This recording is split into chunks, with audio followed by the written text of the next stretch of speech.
Welcome, golf fans, pursuers of knowledge in the almighty dollar. This is your golf guru bringing you the second leg of the FedEx playoffs. Of course, it's the 2022 BMW Championship. I'm going to go ahead and give you guys a full preview, breakdown of Wilmington. I'm going to give you my top 15 DFS picks. I'm going to give you my betting card and all the custom models that you've grown to love. And with that said, thank you for stopping by.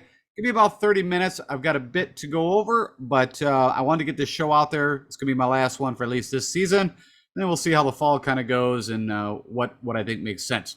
All right, let's go talk a little golf. All right, so let's talk about the FedEx St. Jude Championship. Of course, it was the first leg of the FedEx Cup playoffs. There's a lot to unpack here, and I'm going to try to keep this sync into the things that I want to cover. But of course, this was the leaderboard going into Sunday morning, round 4. And you had crazy things like JJ Spawn leading the tournament. You had Seb Straka. Of course, Will Z, no shockers. But a lot of those guys, maybe except for 3, actually you felt like had any kind of chance to be on that leaderboard or to win the tournament. And kind of that held up to say, but we'll go through a little bit of that. And I think one of the craziest things, right, if you get into this actual 3-hole playoff between Will Z and Seb Straka, if you got to see the third hole, of course, the par 3 after they both parred number 18 a couple times, and it was kind of crazy even for them to get those pars, was this shot here that, Will Z let off. And, of course, it hit this little, brick wall, whatever you want to call it, bounced on there like 8 times, and then, of course, stuck somehow amazingly between the grass and the brick. Now, when that happened, you're probably like, well, pretty much game over. To some degree, you would think at least Seb Straka is going to, aim it dead center of the green. And if it goes a little right, little left, he's fine, or if he's in the sand trap. But somehow he goes, it looks like he goes at the pin. I don't know, because he thinks he's up and has a shot for Will Z. And, of course, he puts it in the water. And then they, of course, Will Z takes the drop. They both. Will Z ultimately makes the bogey. Seb Straka would have made double bogey. And Will Z, of course, gets his first win. And, amazing for him, right? I mean, 3 runner-ups and a couple playoffs thrown in there. I mean, we've been waiting and waiting. For me, it was a little ho-hum from a betting side because, right, I think I was all over him for the Wyndham. It didn't happen, right? He didn't play actually that well. We had him at times, 30 to 35, even maybe 40. Like, we've got to watch this guy and bet a lot of good odds. And then, of course, by the time he actually ends up winning, I think he's, on average 20 to 1, maybe you get him 22 to 1. It's all depending. So that was a little whatever, but hey, as I mentioned when I tweeted, something's better than nothing. Maybe I actually broke even if I take all the money I put into betting on him and what I want, but it was kind of but great for Will Z. And then I think one of the crazy things, back to again after the third round, if you didn't hear or understand this or see this, that of course the third round finished, all the scoring. We go into Friday morning if you're betting on DFS or your showdown finales, or maybe you're betting outright. Everybody thinks Cam Smith is at 11 under because that's all we knew and that's all we saw.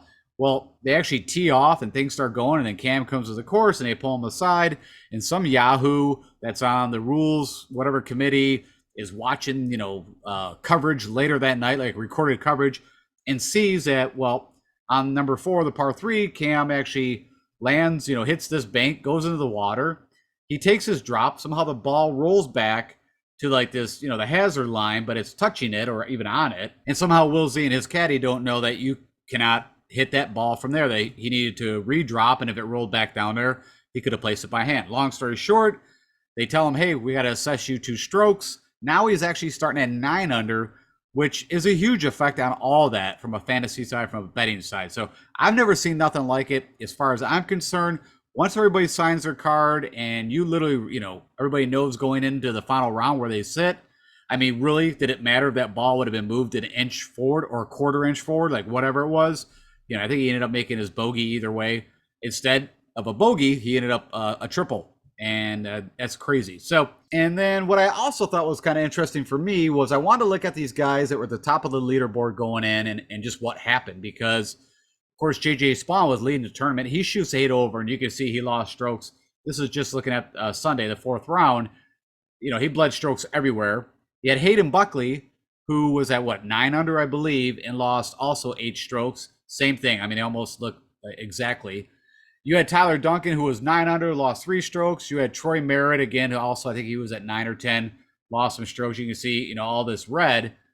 Sun JM, I believe he actually shot 1 under for the day. I think he was starting at 9 under, and looked pretty good. And then, of course, Trey Mullinax, which he just stayed even. He started at 11 under, and away he went. And then Substraka also, I don't know, I guess he would have shot a couple under or something like that. Now, here's another thing I wanted to understand and look at was, from a picks perspective, I believe I hit 12 out of 20. Anybody within the golf industry who does this kind of stuff did very well at all. And like I said, I had some really nice calls from, I picked Glover, I picked Grillo, Munoz, the guys that are good ball strikers that needed just a decent putter. And at one time, funny enough, on Sunday, Glover was actually leading the tournament. I like that. And, I had Cam Smith. I don't know who else I had from other backup too, but it doesn't matter. I had Rory and Scotty as my first 2 going in. And I sat and thought about the rust factor, right? That was one thing I was going to think about. A lot of these guys haven't played for 3 or 4 weeks, right, since the Open.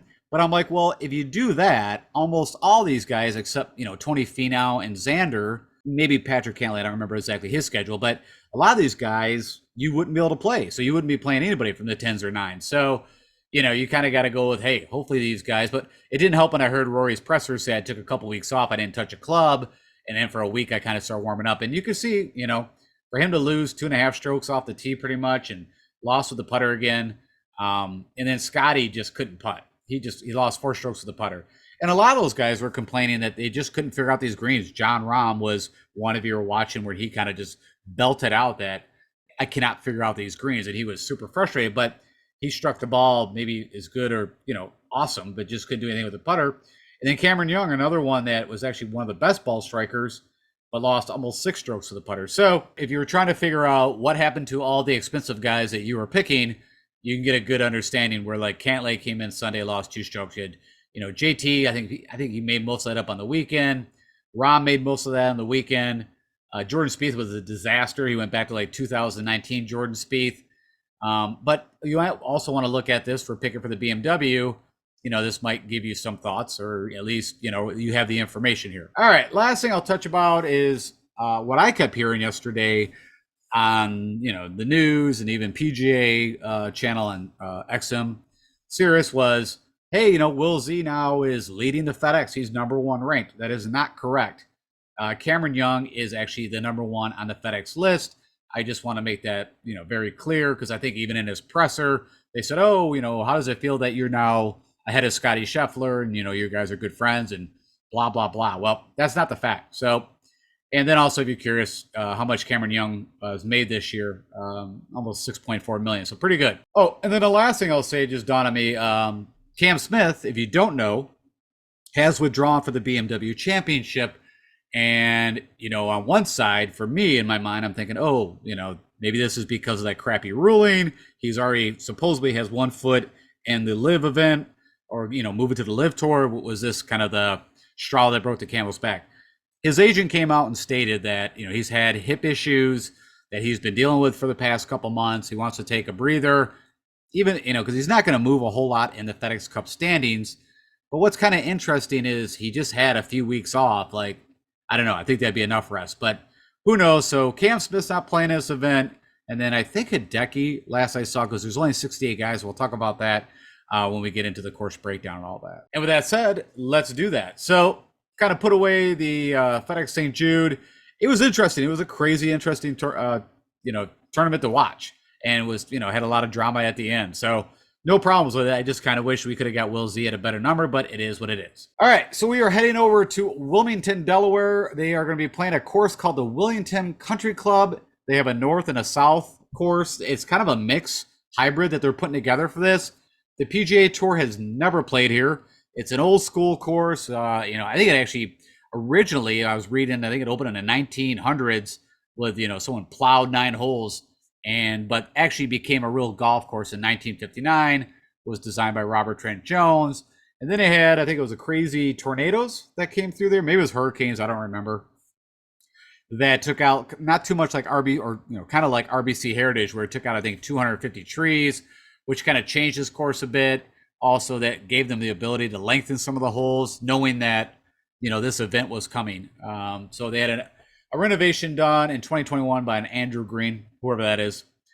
But what you need to know, it is a par 71, and it is playing at 7,534 yards. It is a big boy course. And what's kind of funny is somewhere I was seeing Bermuda grasses for this place, and it is not. This comes from the course superintendent information. So you got bent grass fairways.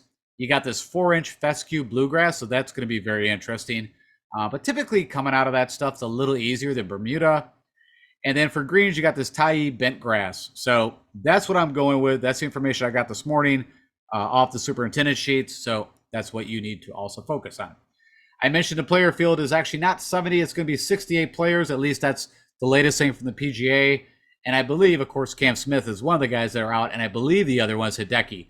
But don't quote me on that. I did not. I wanted to research it before I came on, but just didn't have time. But no big deal. You'll know. Of course, they've never played this track before, so we've got no historical cut line. And if you are trying to reference off, past tournaments played at the BMW, it changes every time. And it is Jekyll and Hyde, and I'll go over that right now. So if you look at the winning scores last year at Caves Valley, it was like playing the Shriners. I mean, these guys shot 27 under. And I remember this because I had money on Bryson.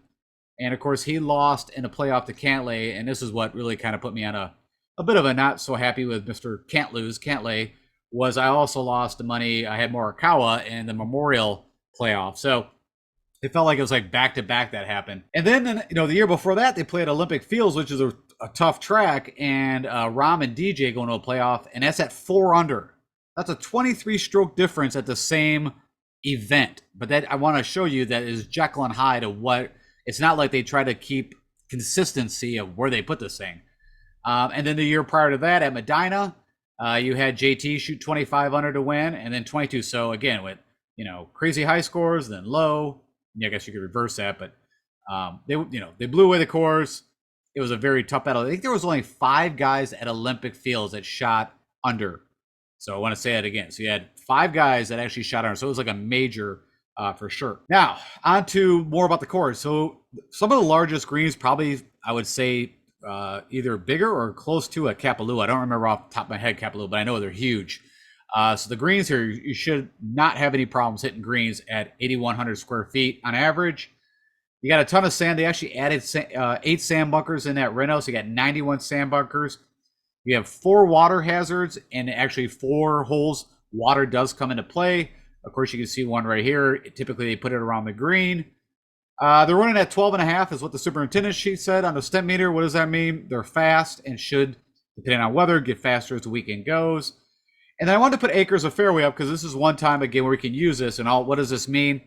Is that you can kind of judge, I believe St. Jude was 22 acres of fairway. So comparative, a little wider in certain spots. But overall, I want to say narrow, but it's not super generous. We'll put it that way. Again, I've never seen a tournament played on here. I didn't even really go through YouTube. I did go through the hole by hole and kind of read that. But what I can see from a course defense, you've got you got some long par 4s, the long par 5s, long par 3. I mean, length is going to be a factor. That 4-inch rough could cause some issues. Also, it says fescue. When I see fescue, I think of like the open, that tall stuff that they could get in. There is trees. Now, again, I told you some got taken out, but still there's tree line. You can get behind trees. What I noticed was some fairways look more generous, and then some, were tight or tighten up in certain areas. And like I said, there's 3 par 3s that are over 200 yards, some really good sized par 3s. So that's going to play. And then it's not like this is right on the Atlantic, but it is Delaware. Is it possible to get some weather off the Atlantic? Yes. Again, I'm not saying it's a coastal course.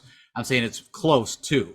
So that's something we have to keep an eye on as weather. And then if I just take some assumptions, again, to kind of build out my custom model as I start to think this through, I'm looking for the best ball strikers in the field. I'm looking for really good bent putters because they're going to have some long putts on bent.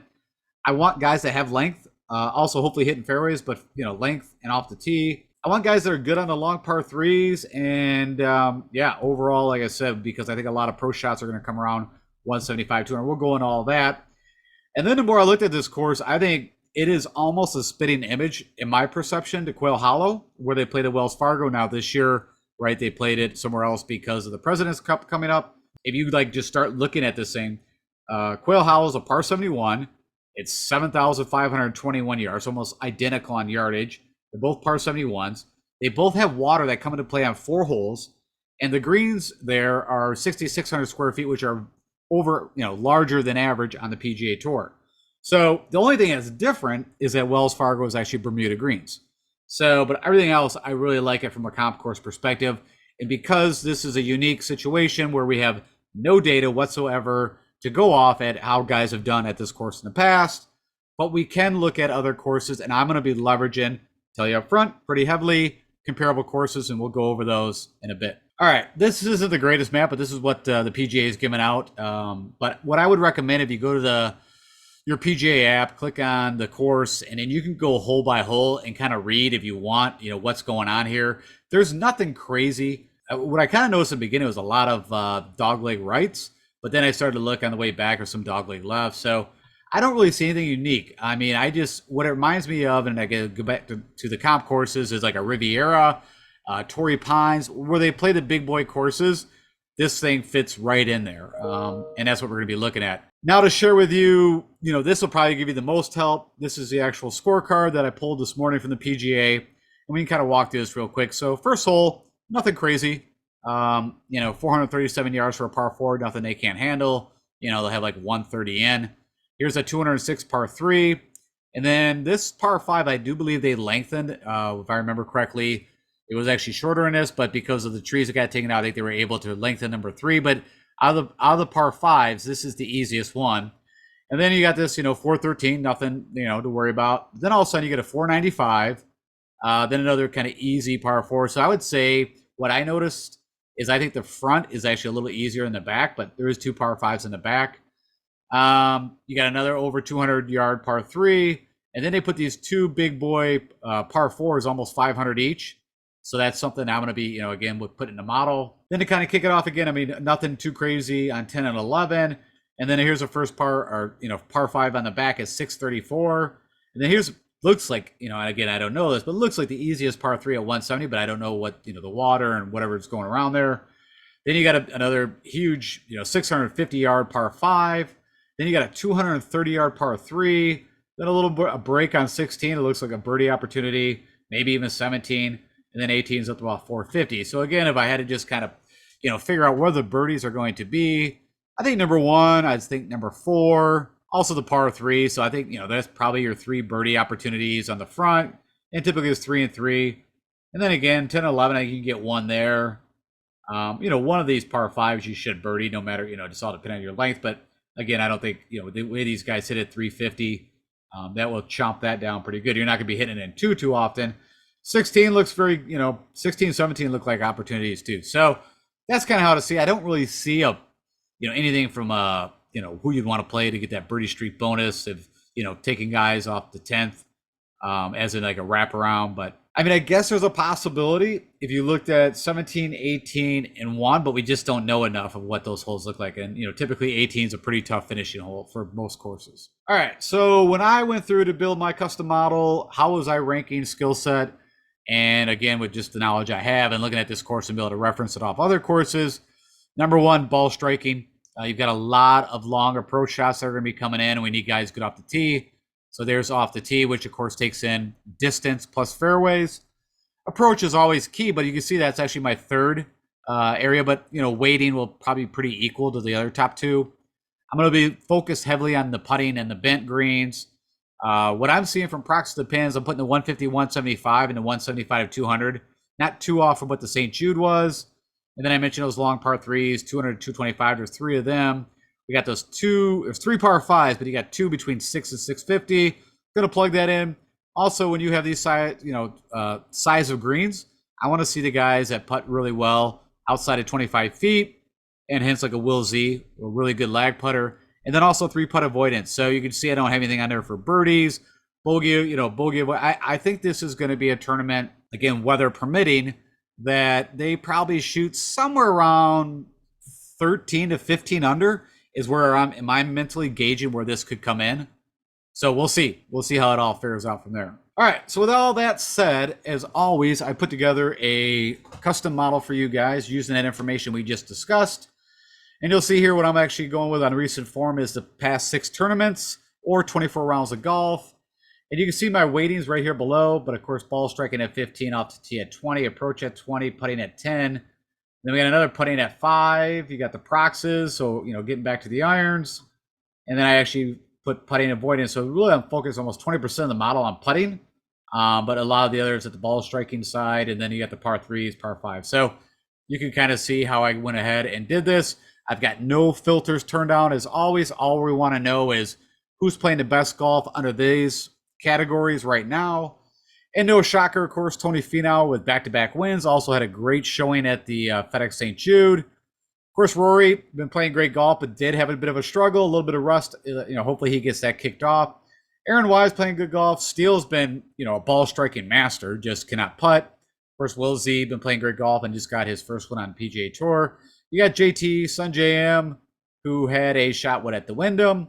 You got Scotty Scheffler, Burns, Hovland, Fitzy, Cameron Young, Xander, Mito Pereira, and Taylor Pendrith come up against my models, the top 15 plays in this field under a recent form kind of view. All right, so what I want to do is I always usually take history of at the course that we're going to be playing.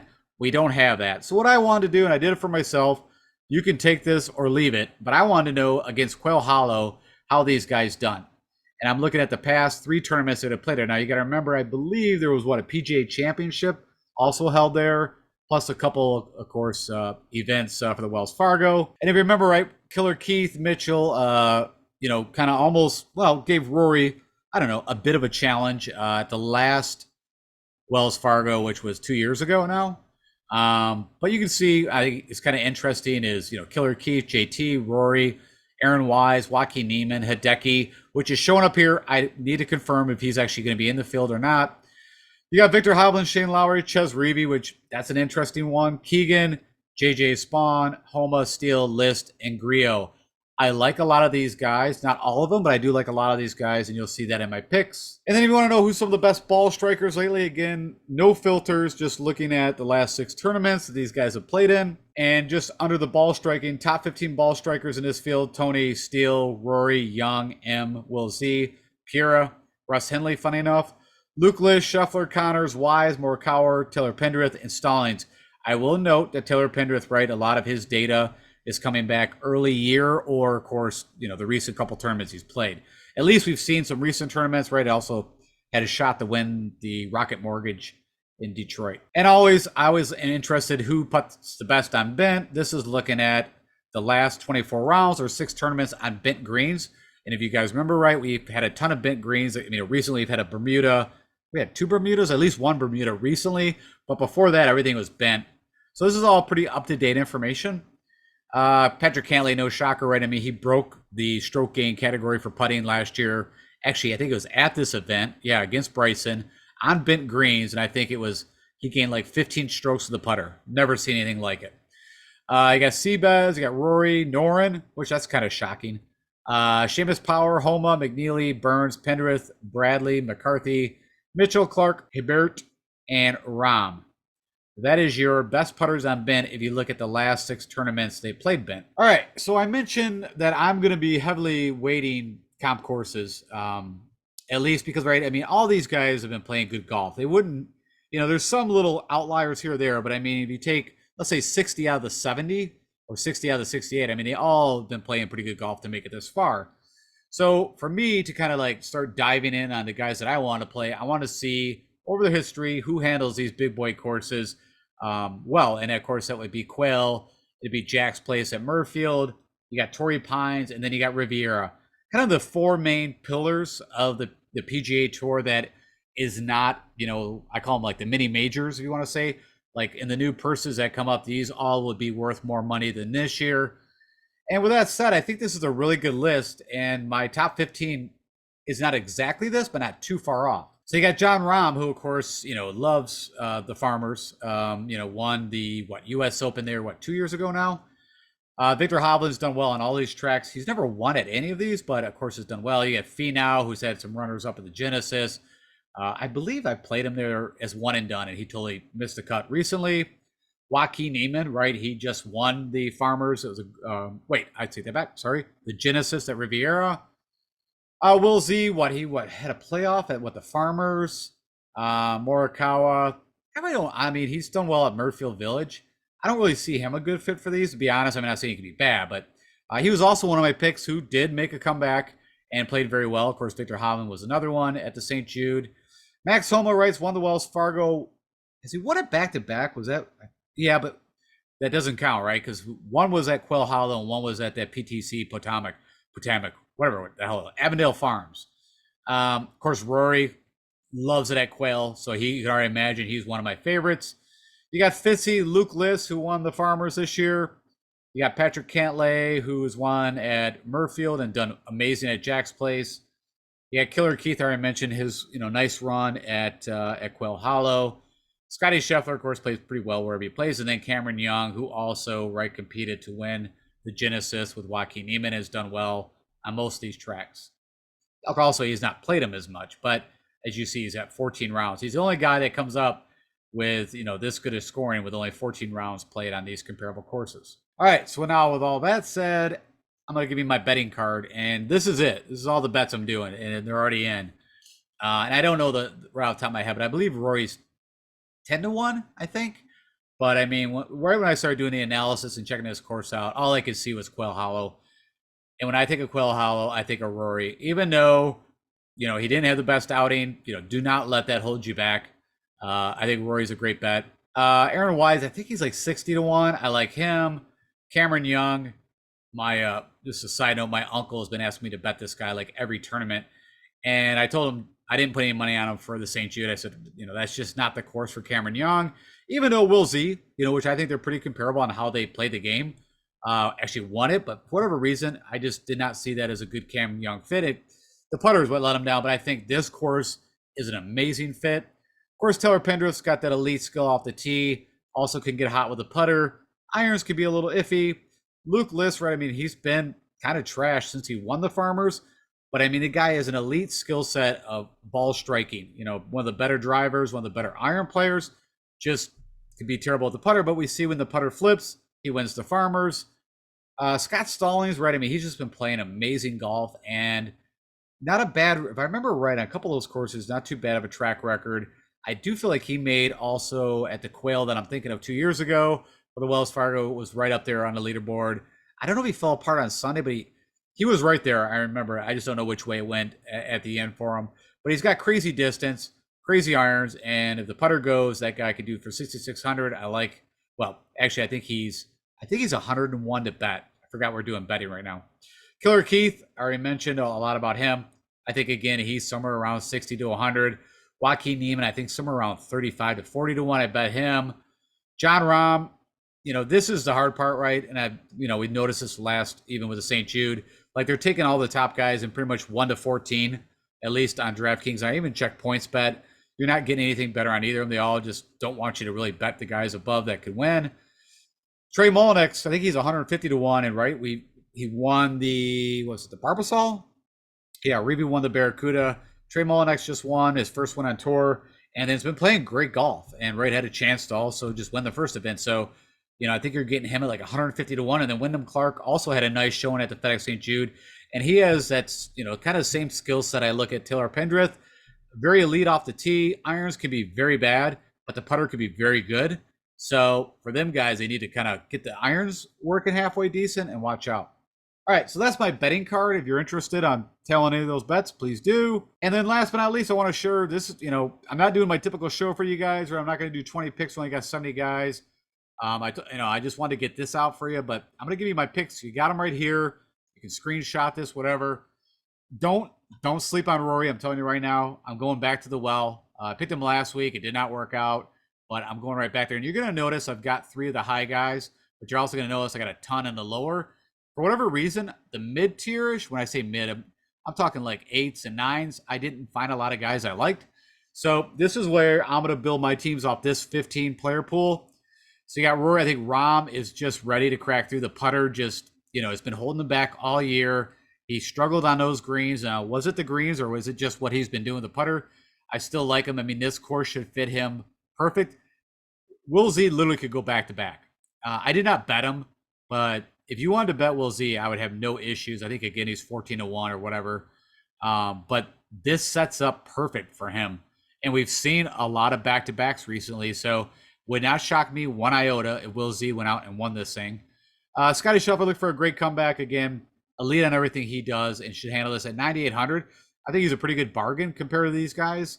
If you want to swap out, they want to play Rory or Rahm, I think Scotty Scheffler is a great second guy in. Cameron Young, you saw him on my cover. I think this is his breakthrough win. Now, of course, he's only been a year on tour, a rookie, where Will Z had a couple years, but I think he could take this thing home.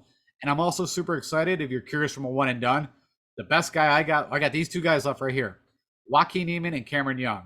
So it might be a swap at the very end, because I might want Cameron because he's ranked number 1 to go to East Lake, but we'll see how that all works out. But if you want for me personally, one and done, it'll be one of these guys. I like Aaron Wise, which I said you already saw kind of the backup data for that. I want to pick him. Davis Riley, I didn't really talk about him at all, but again, he's got a lot of length out the tee.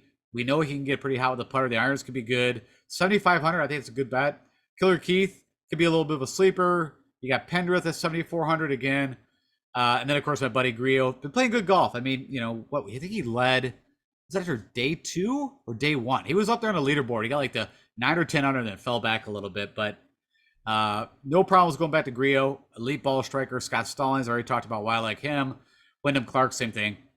Great distance. Terrible irons usually, but where's he rank right here? Yeah, 64th with his irons out of the field over the past 24 rounds. Oh, and I should tell you guys this. I apologize. This data that I pulled from is against those comparable courses too. So what you're seeing here, I just want you to know that that's why you're going to see 5 rounds, 7 rounds. This is not, just off recent. This is off the 5 courses. Well, I'm sorry, off the 4 courses that we just talked about in the comp courses. And I wanted to show you that against my model. And then Luke List. So Bear Men, as you can kind of see, it'd be probably a little bit of stars and scrubs, but I don't think our scrubs are that scrubby, right? I mean, just like what we saw with JJ Spawn and Seb Straka, it would not shock me that a Scott Stallings or even a Luke List, if he could putt, a Davis Riley, a Killer Keith, could be right up top 5. Now, do I think they're going to win it? No. I think it's going to come out of here. I think a Rahm, a Rory, or a Cam Young will win this thing. Even a Joaquin Niemann, I feel like, just how well he does these 3 things right here could do amazing. So with that said, it's pretty quick, right? I gave you guys everything, of course, ownership projections. I don't think there's any need. You got such a short field. There's going to be high ownership, probably spread out from the first 20 guys. And then as you get down very low is where you have to differentiate. And then whether, I didn't even pull it, but you guys know by now, go check Windfighter. All you do, go to Google Maps, find out where Wellington Country Club is, and just go find that on Windfighter. That'll give you the spot. So you guys can do your own kind of wind check and win. But I wanted to get this show out. It's the only show I'm going to do for the week. I will not be doing anything for East Lake for the Tour Championship because it's literally 30 dudes, and it's a mess. I mean, I could go over it with you, but you guys can pick out of 30 guys who you want to play. All right, as always, if you like what I do, click that like button, share it with anybody else. And if for some odd reason, I have been getting some subscribers trickling in, which is kind of amazing. But if you're watching me for the first time and you kind of enjoy the way I do my format, click that subscribe button. I typically put out 3 shows a week, during the main heyday, but we are at the very end of a very long kind of back-to-back super season before that. And as always, if you want, follow me on Twitter at DFS Golf Guru. We're trying to keep you guys up to date with anything I see from PGA Tour Communications, or of course, anything I see kind of funny that's going on in the tournaments or whatnot. But with that said, hey guys, have a great rest of your FedEx Cup playoffs. And hit me up on YouTube comments or Twitter if something goes well or you like something or whatever. Let's stay in communications, but this will be my last show for a little while. And I'll let you guys know when I come back, depending, it'll be a fall event I'll come back for, and we'll kind of kick it back up. All right, guys, take care. Talk to you later.